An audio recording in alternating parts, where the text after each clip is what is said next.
저는 첫 번째 이슈로 한번 넘어가 보겠습니다. 어제 TV 토론 꽤 SBS에서 진행이 됐습니다. 이 저희 문화일보가요. 이 어제 TV 토론을 본 분들을 이 세 명, 이재명, 김문수, 이준석 이 세 명에 대해서 전문가 이 네 명, 이 아주 이쪽 분야의 전문가들한테 평가를 좀 해달라라고 했습니다. 근데 TV 토론이라는 게요, 사실 말을 잘한다고 해서 점수를 따는 건 아닙니다. 뭐 자세라든지 이미지라든지 나중에 되면 이미지만 남기 때문에 말을 잘해도 나중에 되면 그게 감점이 될 수도 있고 하여튼 여러 가지 지금 변수가 많아요. 그래서 TV 토론을 잘했다고 하는 거는 한편으로 보면 말을 잘했다는 거 될 수도 있고 아니면 좋은 이미지를 보여줬다 이렇게 평가를 할 수 있습니다. 그래서 이게 좀 나중에 결과는 좀 다르게 나올 수는 있지만 그래도 어제 이 보면 논리력과 설득력, 태도 요 세 가지를 가지고 평가를 해봤습니다. 네 명의 이 전문가들한테 맡겼는데요. 그랬더니 이재명 후보에 대해서는 이 네 분이 33점을 매겼습니다. 33점. 근데 김문수, 그다음에 이준석 후보에 대해서도 33점, 같은 점수를 줬어요. 그런데 김문수 후보에 대해서는 27점밖에 주지 않았습니다. 좀 낮은 점수를 줬는데요. 특히 논리력 부분에 있어서 꽤 낮은 점수를 어제 아마 줬다고 합니다. 우리 김현주 대변인 같은 경우는 아마 뭐 이 토론 사회도 많이 보시고 보셨을 텐데 어제 일단 총괄적으로 한번 어떻게 보셨는지 좀 말씀 부탁드릴게요. 그 조금 전에 말씀하신 그 점수가 100점 만점인가요? 100점 만점은 아닐 것 같습니다. 그렇죠? 예. 그렇다면 뭐 대단히 실망스러운 결과일 것 같기 네. 때문에 일단 그걸 여쭤봤고요. 사실 그 지금 기준에 대해서 뭐 논리라든지 태도 이런 식으로 분류를 해서 아마 점수를 매긴 것 같은데 네네. 사실상 그 보여지는 이미지 또 톤 앤 매너, 논리, 화법 이런 모든 것들을 총체적으로 받아들이시지 않겠습니까? 그렇죠. 시청자 여러분들께서. 그런데 이제 사실상 뭐 우리 과거에 있던 뭐 큰 정치인들 이런 분들이 TV에 나와서 일반인을 대상으로 해서 말을 하거나 혹은 상대적으로 어떤 논리를 뭐 경연 형식으로 펼칠 때 그때는 그래도 참 정치인들이 무게감이 있다. 그렇죠. 그리고 이제 이야기하는 논리의 논거로서 자주 등장하는 뭐 여러 수치라든지 구체적인 이런 여러 가지 내용들을 볼 때 상당히 그래도 뭐 정치인이라 할 만하다라는 평가를 내린 경우가 많았다면 네. 그에 비해 볼 때 어제의 토론을 보면서 참 저 네 분이 우리나라를 대표하는 대통령의 자리에 도전하는 사람들이 맞는가라는 전체적인 인상을 일단 받았어요. 전반적인 논리의 전개라던가 하시는 뭐 말씀 그리고 그 태도의 문제에 있어서도 상당히 좀 실망스럽다. 요즘에 뭐 초등학생들도요, 그 토론 같은 거 하는 거 보면 굉장히 똑똑합니다. 잘해요. 근데 우리나라를 대표하겠다고 하는 분들이 그 펼치는 논리라고 하는 게 참 좀 허접하다 그럴까요? 네. 이렇게 보이는 경우가 많았고 저는 어제 그 텔레비전을 틀어놓은 상태에서 커뮤니티에 달리는 게시글 그리고 또 실제 그 유튜브를 통해서 댓글들을 많이 다시잖아요. 네네. 그거를 세 개를 동시에 놓고 보면서 제가 그 방송을 모니터를 했었는데 주로 가장 많은 글들이 커뮤니티에서는 한동훈 대표가 있었어야 됐다. 이게 뭐 한 90% 정도 비율로 네. 그런 글들이 많았습니다. 그리고 이준석 후보와 만약에 있었다면 한동훈 후보가 함께 협공을 이재명 대표한테 아주 논리적으로 전개를 했더라면 훨씬 더 그 결과가 달라지지 않았을까 이런 예측을 하는 분들도 상당히 많았습니다. 그렇기 때문에 앞으로 어제는 경제 분야이긴 했습니다만 앞으로 두 번의 남은 토론에서 얼마나 더 발전된 모습을 보여줄 수 있을지 이거에 대해서 조금 뭐 그렇게 큰 기대감을 갖지는 않습니다만 조금 실망스럽다 이렇게 생각이 됩니다. 어제 보면요, 이제 저는 원래 이제 이준석 후보가 이제 이 김문수 후보를 좀 공격할 줄 알았는데 네. 이게 김문수 후보가 좀 논리가 딸리니까 네. 자꾸 이준석 후보한테 부탁하는 그렇죠. 그런 장면들이 연출이 됐어요. 나 좀 도와줘 네. 하는 식으로. 그러니까 이제 김문수 후보가 주도권 토론 때 이재명 후보에게 뭐라고 물어요. 그러면 그 답이 불충분하단 말입니다. 예. 근데 그거를 재반박을 못 하는 거예요. 김문수 후보가. 그러니까 똑같은 질문을 던지면서 이재명 후보가 저렇게 답을 했는데 이준석 후보는 어떻게 생각했습니까? 내 대신 반박해달라는 그렇죠. 거 아니에요. 지난번 토론할 때도 비슷하게 했잖아요. 그렇죠. 경선할 때도 홍준표 후보한테 좀 이야기하라고. 그러니까 뭐 그게 정 안 되면 그건 뭐 일종의 기대기전법인데, 근데 적어도 과거에 그 김영삼 대통령은 뭐 건강만 있으면 머리는 유능한 참모 머리 빌리면 된다 그랬는데, 요즘 같은 이제 AI 혁명 시대에는요, 기본적으로 큰 그 이 기본에 대한 판단 능력은 있어야지 뭐를 할 수가 있는 건데, 어째 그런 점은 굉장히 좀 솔직히 말씀드려서 저는 좀 실망스럽더라고요. 근데 김문수 후보의 어떤 지적 능력이나 이거는 저는 이제 이전부터 많이 봐왔으니까 별로 기대를 안 했기 때문에 크게 뭐 실망할 것도 없었는데, 몇 가지 주요 포인트에도 정말 이재명을 아프게 때릴 수 있는, 그렇죠. 이재명의 아킬레스건을 제대로 타격감 있게 때릴 수 있는 문제. 우리 어제도 얘기했지만 그 뭐 에너지 정책이라든가 뭐 그다음에 또 양안 문제, 중국 대만 뭐 이런 것들에 대해서는 상당한 좀 아쉬움이 남습니다. 그러니까 이게 참 일단 이 이재명 후보는 1등을 달리고 있는 사람이고 김문수 후보는 막 따라가야 될 도전자잖아요. 그렇죠. 근데 반대로 이 보면 김문수 후보가 그냥 느긋한 사람인 것처럼 그렇게 느껴지는. 왜냐하면 어떤 문제에 대해서 이제 물고 늘어져야 되는데, 어제 제일 사실 경제 분야의 문제가 사실 그 전날 어제도 이슈가 됐지만 120원 이 저 커피 원가, 그렇죠. 이 문제였잖아요. 그게 그렇죠. 이제 이재명 후보 가지고 있는 경제관이나 이런 문제를 좀 공격할 수 있는 가장 중요한 포인트였는데, 진작 사실은 그 부분에 대해서 김문수 후보는 공격하지 않고 되레 이준석 후보가 공격하는 이런 모양새가 됐어요. 그렇죠.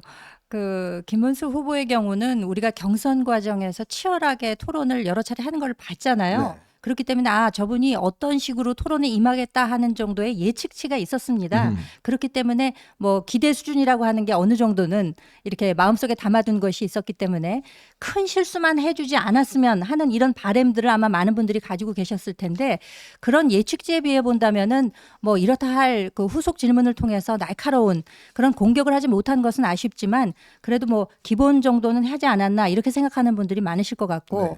그리고 이준석 후보의 경우에는 저는 생각보다는 모두 발언 등에서 그 1분 정도 외에 한정된 그 발언 등에서 이렇게 보고 읽는 형식으로 하더라고요. 그래서 그 이준석 후보가 굉장히 방송 경험도 많고 그리고 선거에도 많이 임했었는데도 불구하고 이 대통령 선거라고 하는 것에 대한 무게감 때문에 긴장을 좀 했나 이런 생각도 좀 했었고, 얼굴에 이게 감기 자기 뭐죠 염증 때문에 뭐 약을 네네. 많이 먹었다고 목소리 때문에 네. 아마 뭐 스테로이드 계통 처방하면은 뭐 좀 그런 것 그렇게 같아요. 붉게 올라올 수가 있으니까 좀 그런 것도 있었지만, 그래도 후반부에 가가지고는 경제 문제에 관해서 제대로 된 몇 번의 공세는 확실히 날카롭게 하긴 했다라는 평가가 가능할 것 네. 같고, 이재명 후보의 경우는 부자 몸조심 전략이 아니었나 싶습니다. 그리고 본인이 과거에도 이런 TV 토론 중에서 스스로가 무너지는 자충수를 둔 적이 많았고, 그것이 이제 재판으로도 이어지고 이런 경우가 있었기 때문에 굉장히 그것에 대해서 어떻게 해서든지 요거를 좀 무마시키고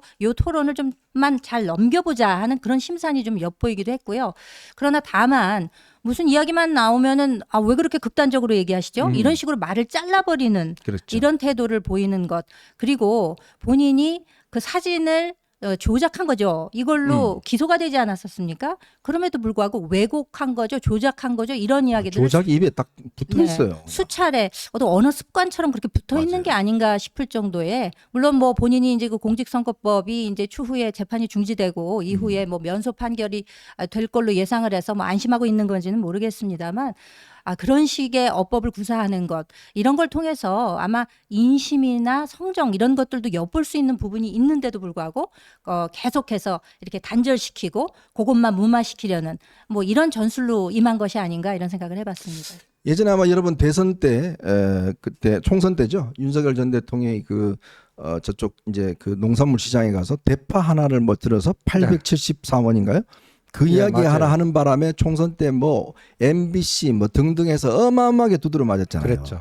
사실은 어제의 이재명 후보 이야기했던 커피 원가 120원. 사실 그게 똑같은 이야기거든요. 그렇죠. 그러니까 이게 커피 원가 150원, 120원이라 그러면 이 커피 파시는 분들 아마 기절초풍할 겁니다. 네. 자, 그러면 이게 이재명 후보가 어제 이야기하는 게 뭐냐면 그 말에 그 단어 보지 마시고 맥락을 보세요. 맥락을 보세요. 이렇게 이야기를 하는데, 근데 정말 이 맥락을 보라는 이야기가 뭐냐면 본인의 지금 사건 있잖아요. 공직선거법 위반 사건, 그 김문기 등등의 이야기할 때 대법원 판결 내용이 뭐였습니까? 맥락을 봐야 된다는 이야기를 했잖아요. 그렇죠. 대법원에서. 네. 반면에 이제 이 항소심에 무죄를 내린 거는 짝짝짝 쪼개서 단어의 뜻을 보라고 그랬잖아요. 네. 근데 정작 자기는 아니 보세요. 맥락 보세요. 이야기를 했는데 대법원에서 그래 맥락 본다라고 했더니 야 이거 가짜야. 이거 왜 이렇게 판결했어? 라고 비난하는 거 아닙니까? 그리고 더 웃겼던 거는요. 지금 본인들이 이제 공직선거법 250조 1항 허위사실 공표 그 행위 중에 그 과거의 자신의 행위에 대한 어떤 진술이 설령 거짓이라 할지라도 그거는 뭐 이제 사법 처리 대상으로 안 된다. 그 빼버리려고 그러잖아요. 그렇죠. 근데 그 김용태 비대위원장은 그거 뭐 지금 뭐 고발하겠다는 거 아니에요. 네네. 그것도 웃기고. 그래서 그 사실 좀 아쉬웠던 게 이재명은 분명히 원가가 120원이라고 원가라는 얘기 했어요. 분명히 이야기했죠. 예, 그러니까 이재명은 그 재료비, 그러니까 원두 재료 가격을 그냥 원가로 해버린 거예요. 그러니까 최소한 그 점은 분명히 해가지고 그렇게 중요한 얘기하는데 원가 개념조차 모르느냐. 네. 원가에는 이거 다 들어가는데 왜 원두 가격만 갖고 원가라고 하는 건 명백한 실언 아니냐. 물론 그 큰 맥락으로 보면 뭐 그런 이렇게 이해할 수도 있겠지만 그 원가라는 단어는 잘못된 거 아니냐. 네. 근데 대통령직이나 될 분이 이 경제적으로 굉장히 중요한 어떤 단어 사용을 그런 식으로 하게 되면 큰 혼선이 있지 않겠는가. 그렇죠. 과거에 보면요. 군사 문제, 경제 문제 이런 거는요. 이 대통령이 그 한마디 삐끗하면요. 이게 주식시장에 막 요동치고 막 맞아요. 그럴 수도 있습니다. 그런 점에서 그런 걸 딱 집어줬어야 되는 거죠. 사실 어제 이제 이재명의 경제적 지식이 문제가 드러난 게 바로 호텔 경영이었습니다. 호텔에 내가 예를 들어서 10만 원을 주고 예약을 했는데 근데 이제 그 사람 호텔에서 그 10만 원을 가지고 어디 가서 막 재료도 사고 뭐도 사고 해요. 근데 나중에 이제 이 호텔을 취소를 한단 말입니다. 예약했는 거를. 그래도 이게 승수 효과가 이제 돈다. 뭐 이런 이야기를 했었는데 그 지점을 어제 이제 이준석 후보가 아주 집중적으로 파고들었잖아요. 아니 그게 호텔에서 취소해서 그 사람은 그 손해보고 망하는 거다. 이게 이제 본인은 경제의 어떤 이 지역 화폐라든지 이걸 돈 뿌리는 거를 그게 이제 돈이 돌기 때문에 굉장히 큰 승수 효과가 있다. 내가 당선되면 뭐 지역 화폐 뭐 등등 그거를 이제 좀 설명하려고 했는데 어디서 좀 잘못 배운 것 같아요. 그렇죠. 그러니까 뭐 케인즈 경제학에서 이제 승수 효과, 결국 경제라는 것은 돈이 돌아야 되고 이제 순환이 되면서 그 과정 중에서 이루어지는 것이다라는 점을 뭐 본인은 강조하고 그걸 단순화시켜서 이제 그렇게 표현을 했다는 거잖아요. 네. 그러니까 예를 들면 어떤 사람이 호텔에서 10만 원을 내고 예약을 하게 되면 그 호텔 주인이 그 10만 원을 가지고 가구점에 가가지고 가구를 구입한단 말이죠. 그러면은 그 가구점에서는 본인이 그 10만 원을 가지고 또 뭐 치킨을 구매를 하고 네. 치킨집에서는 본인이 그걸 가지고 가서 또 문방구에서 물건을 구매한다. 그러면 결국 문방구 주인은 그 10만 원을 호텔 주인한테 가서 도로 갚는다. 네. 그러니까 이게 한 바퀴 삥 돌았죠. 이게 경제다라는 논리를 핀 건데 오늘 방금 전에 그 한동훈 대표가 페이스북에다가 글을 올렸습니다. 네, 감독님 한번 띄워주실까요? 문재인 전 대통령 그 정부에서 소위 그 마차가 말을 네. 끈다는 맞아요. 소득 주도 성장이라는 게 있었는데 네네. 지금 이 이재명 후보의 논리대로라면 그때가 소주성이라면 이것은 노주성, 노쇼 주도 성장이다. 노쇼 주도 예. 성장. 예약을 만약에 취소를 하게 된다면 그 기존의 설명 방식과는 달라진다. 예약 취소하게 되면은 돈이 없어지기 때문에 네. 가구점에 침대를 사기로 예약했던 거를 취소해 버리게 된다. 그렇죠. 그렇게 되면은 그 취소한 그 가구점 주인의 경우에는 우리가 돈이 들어오기로 했으니까 치킨집에 가서 회식을 하기로 했던 것을 취소해 버린다. 그렇죠. 그러면 동반해서 전부 무너지는 결과를 낳게 되는 거기 때문에 네. 이건 마치 엘리베이터가 추락하고 있을 때 마지막 순간에 본인이 폴짝하고 뛰게 되면 본인은 아무 피해를 입지 않는다.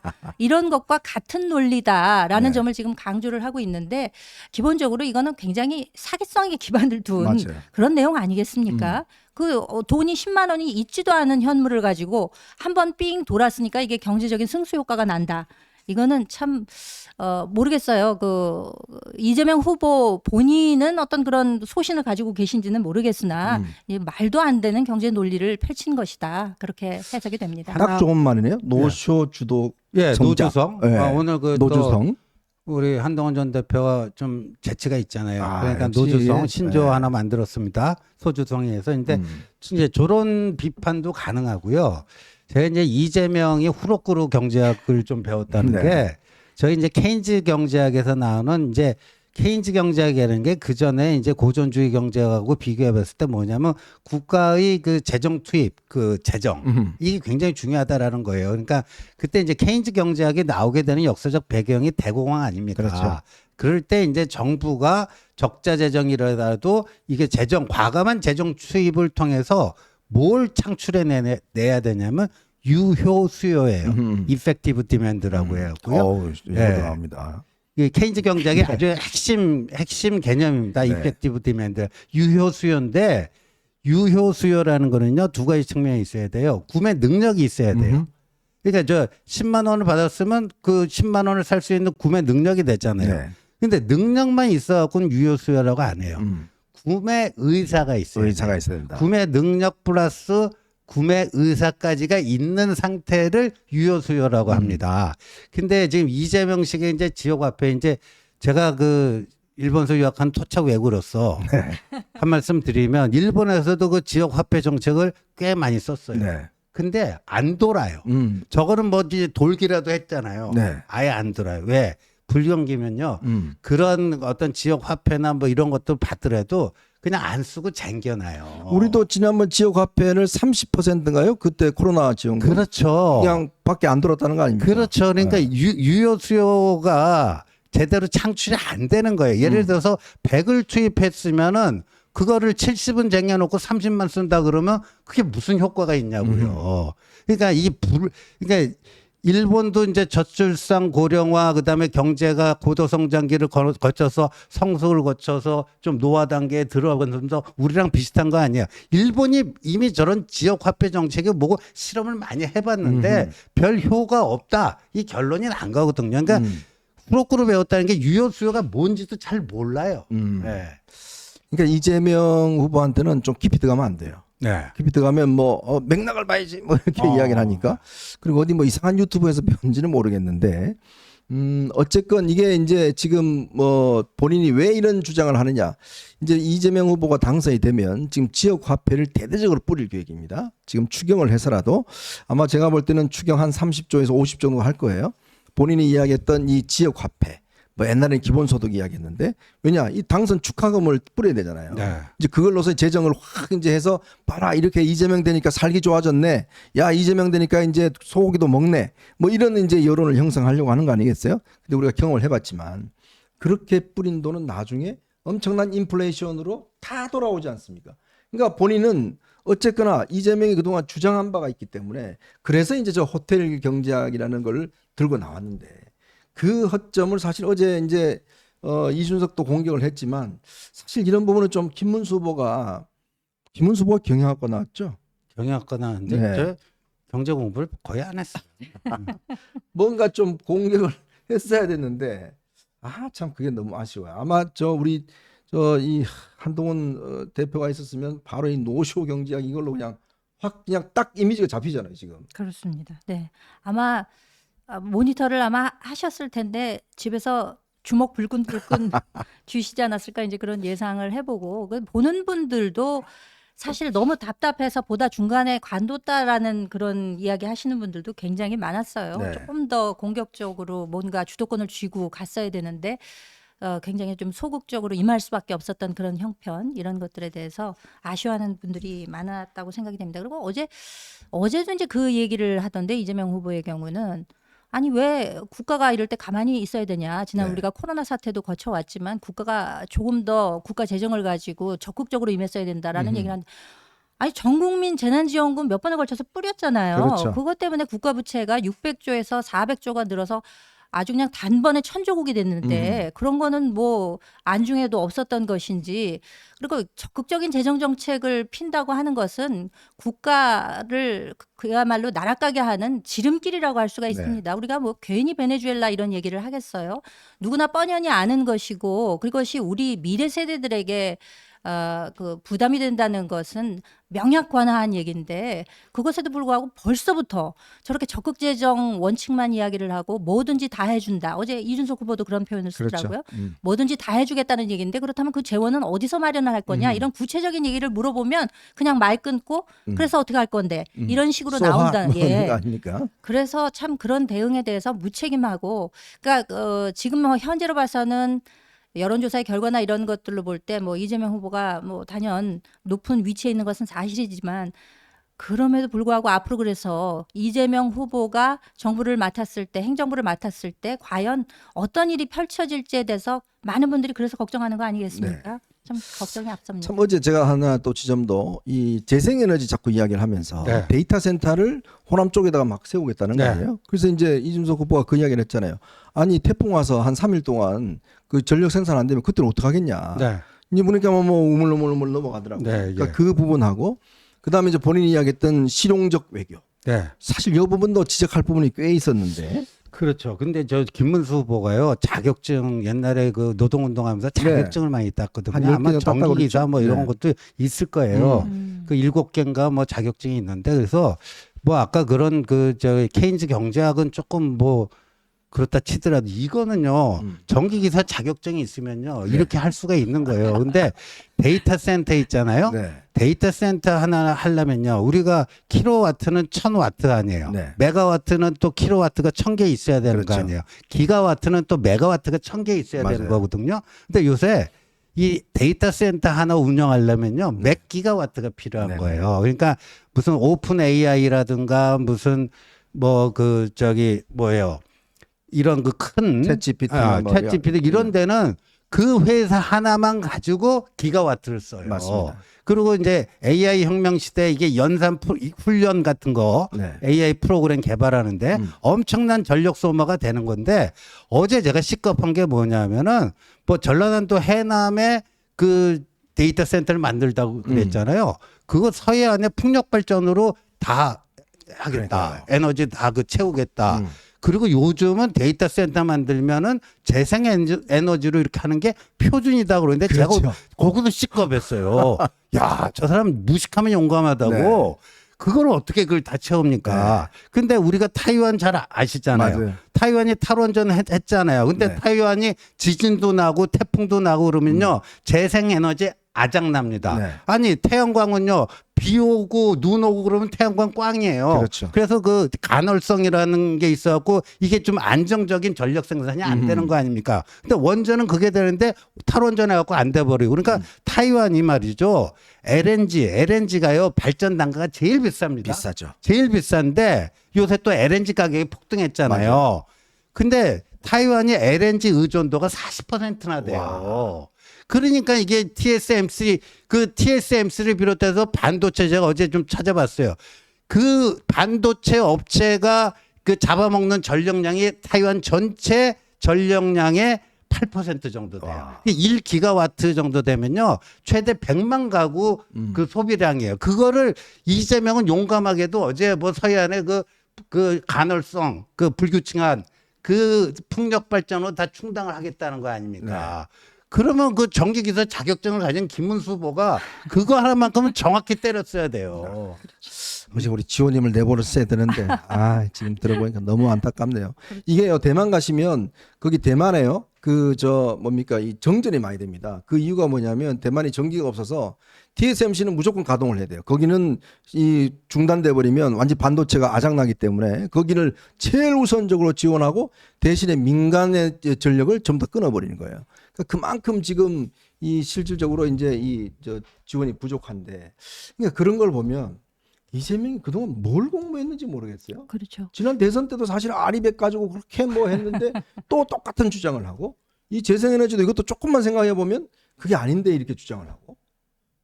이 재생에너지라고 하는 것에 있어서 상호 보완적인 관계에 원전을 우리가 생각해 보지 않을 수가 없죠. 네. 이 원전이라고 하는 것은 우리나라에 있어서 에너지 소스의 차원에서도 생각해 볼 수 있지만 우리가 그 원전 생태계, 우리는 그 원천 기술을 가지고 있지 않습니까? 그렇죠. 두 가지의 중의적인 의미가 우리한테 있는 거거든요. 그렇기 때문에 지난번 문재인 정부에서 탈원전으로 인해서 우리가 얻은 손해라고 하는 것은 이루 그 수치로 표현이 안 될 정도입니다. 네. 당시에 그 원자 핵공학과 등에 있던 그 학생들이 뭐 정말 0명에 가깝게 이런 식으로 해서 맞습니다. 완전히 해체되다시피 했었거든요. 근데 지금 유럽도 보면은요. 스위스, 이태리에 이어서 벨기에도 22년 만에 탈원전을 지금 선언을 했습니다. 네. 이 전기 문제에 있어서는 EU 국가들조차도 이와 같이 다시 탈원전으로 지금 가고 있는데 탈원전 이제 원상 저거죠. 탈원전이 아니고 원전 복구. 원전 복구로 가고 그렇죠. 있는데 네. 우리는 지금 거꾸로 가자는 얘기거든요. 그러니까 재생에너지에 대해서 이렇게 이야기하는 것에 대해서 어저께 또 이준석 후보도 그런 얘기를 하더라고요. 우리가 에너지 스토리지 시스템 ESS라는 것이 있어서 맞아요. 그 재생에너지에서 생산된 전기를 1차 보관을 했다가 이제 그것을 쓰게 되는 네. 그런 형식이 되는 것인데 이 ESS라고 하는 것도 어떤 뭐 풍력이면 풍력, 그다음에 태양광이면 태양광이 약간 지체됐을 때 그걸 임시적으로 보관하는 그렇죠. 것이지 이것이 뭐 몇 달 이렇게 가게 되고 태풍을 맞게 되면 전혀 효용이 없다라는 맞습니다. 것을 강조를 함에도 불구하고 재생에너지에 대해서 왜 그렇게 골몰을 하는 것인지 참 그 이해가 가지 않는 측면이 네. 있더라고요. 이게 결국은 재생에너지의 모든 시설과 시스템이 대부분 중국산입니다. 그렇죠. 그렇기 때문에 중국이 여러분 태양광 저 같은 경우도 국내 생산하는 것도 있지만 가격 면에서 비교가 안 돼요. 그래서 중국에서 엄청나게 들어오고 ESS도 마찬가지입니다. 자, 그리고 특히 이제 우리가 지금 체코의 원전을 수주하려고 하는데 사실은요, 원전은 프랑스가 강국이거든요. 그렇죠. 그러니까 프랑스는 유럽은 자기 뭐 일본말로 죄송합니다만 자기 나와바리라고 생각하는 거예요. 그렇죠. 그 나와바리 침범하니까 지금 뭐 계속 소송 걸고 뭐 그냥 발 들고 하는데 지금 네. 왜냐하면 폭발적으로 지금 이게 수요가 증가하기 때문에 우리가 이제 들어갈 수 있는 거거든요. 그러니까 만약에 민주당 정권이 계속됐다 그러면 그 황금 시장을 우리가 하나도 못 먹는 겁니다. 그렇죠. 예. 지금 뭐 독일이 탈원전 해가지고 이제 낭패 본 경우고 독일도 정 아쉬울 때는 프랑스 원전 그거 땡겨 쓰잖아요. 맞아요. 근데 이제 거기는 우리는 사실상 이제 뭐 휴전선 때문에 사실상의 섬나라 갖고 이 송배전이 육지로 연결될 수가 네. 없지만 해저 케이블 가능하되지만 워낙 그 이제 설치 비용이 많이 들고 근데 프랑스, 독일 이런 데는 다 그게 이제 그 송배전선이 그 가능하기 때문에 근데 그거를 이제 프랑스가 독점할 거를 우리가 가갖고 뭐 체코나 이런 데 하고 있는 거 아닙니까? 네네, 그게 얼마나 그게 효자 산업이고요. 그러니까 이 AI 패권에 있어서 경쟁력 요소 이게 보니까 크게 보니까 세 가지 측면으로 잡더라고요. 하나는 뭐 챗GPT라든가 딥시크라든가 그 AI 프로그램 그게 그 능력이 기술이 누가 제일 앞서가는가가 있고 네. 그 엔비디아처럼 말이죠. 그 이제 그 AI에 들어가는 반도체 생산 능력. 네. 그 다음에 전력 공급 능력이에요. 맞습니다. 그러니까 여기서 그러니까 어제 이재명도 그 SMR인가 뭐 소형 모듈 원전인데 이거를 진짜 한동훈은요 작년 전당대 7.23 전당대회 때 6월 23일 날 출마 선언하면서 그때 소형 그 모듈 원전이 필요하다. 벌써 그때부터 그 얘기를 했어요. 어제 뭐 한 대표가 나왔으면 날았을 텐데 그러니까요. 그게 아쉽고 그냥 더군다나 이 지금 전력 문제는요. 지금 일단 우리가 속초나 이쪽에서 생산한 전력들이 있습니다. 그걸 지금 이쪽 수도권으로 와야 되는데 송배전선을 건설하는데 뭐 어려움 그때 거의 다 왔어요. 근데 어디서 막힌지 아십니까? 하남에서 막혔어요. 근데 그 하남 누가 막힌지 아십니까? 추미애가 막았어요. 네. 하남 국회의원은 추미애예요. 맞아요. 추미애가 막아서 지금 이 속초나 이쪽 강릉에 생산된 이 발전 이 전기가 못 오고 있습니다. 지금 참 기가 막힙니다. 그러니까 그런 것들을 딱 지적하면서 아니 당신 지금 그거 막고 있는 거 아니냐 뭐 이렇게 이야기를 하면 아마 이재명이 꼼짝을 못했을 텐데 참 역시 이게 토론이라는 게 참 너무 이게 참 보면 그러니까 이게 좀 자기 스토리가 좀 있어야 되잖아요. 저는 이 첫 번째 소개와 마지막 소개에서 좀 김문수 후보가 좀 국민들에게 좀 울림을 줄 수 있는 자기 이야기가 있잖아요. 근데 맨날 무슨 일자리 대통령 되겠습니다. 뭐 대통령 되겠습니다. 뭐 이것만 하니까 그러니까 나름대로 이준석 같은 경우는 나는 뭐 상계동에서 뭐 지하철 타고 어쩌고 저쩌고 하면서 뭐 자기 스토리를 이야기를 하잖아요. 그러니까 아까 우리 이 김현주 대변인도 잘 아시겠지만 이게 결국 국민들한테 뭐 그러니까 메시지보다는 좀 남기는 이미지가 좀 있어야 될 텐데 뭔가 자신 없고 위축되고 좀 뭔가 뭐 좀 뭐라 그럴까요? 좀 이렇게 느린 그런 이미지만 주지 않았나 싶습니다.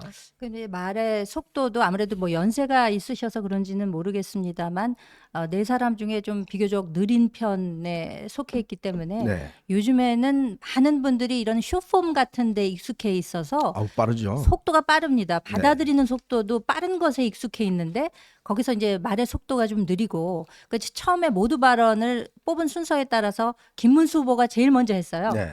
이제 본인의 뭐 간단한 소개라던가 뭐 당 이름을 얘기한다던가 이런 것 없이 일자리 대통령이 되겠습니다. 이걸로 이제 말을 떼놓으니까 뭔가 이 프레시한 맛하고는 거리가 먼 그런 방향으로 아예 처음부터 이제 가지 않았나라는 생각이 들고 이재명 후보의 경우는 그래도 이제 재수를 하지 않았습니까? 네. 지난번에 뭐 사실 대장동 이런 걸로 인해서 엄청 공격을 많이 받았었기 때문에 이번에는 몸조심을 하는 것도 있겠습니다만 그 경험에서 우러나오는 여유는 좀 있었던 것 같아요. 네. 그래서 모두 발언이나 1분 30초 발언 이런 데서도 하나도 원고를 보고 읽는 경우는 그렇죠. 없었습니다. 네. 자기의 얘기를 자기가 하는 것 같은 느낌을 주니까 한층 더 좀 여유 있어 보이는 그런 모습은 좀 엿보였기 때문에 그런 거에 있어서는 두 번째, 세 번째 토론에 있어서 김문수 후보가 그래도 조금 더 대비를 해서 노력하는 모습 좀 달라지는 모습을 좀 보여주셨으면 하는 바람이 있습니다. 김민전이 그 준비 단장이라고 그러니까 참 그런 것 같아요. 결국 아. 그 결과가 뭐 나온 것 같습니다. 예. 참 맡길 사람한테 맡겨야지. 예, 참. 콩심무대 콩나고 네, 팔심무대 뭐 팥나무. 더 이상 이야기하지 않겠습니다. 여러분도 잘 아시겠죠? 뭐 누가 이렇게 참모를 하는지 그 참모에 따라서 너무나 차이가 난다는 말씀 드리도록 하겠습니다. 자, 저희는 이제 두 번째 이슈로 한번 넘어가 보겠습니다. 여러분 보시면서요 구독과 좋아요, 알림 꼭 부탁드리고 많은 응원 부탁드리겠습니다.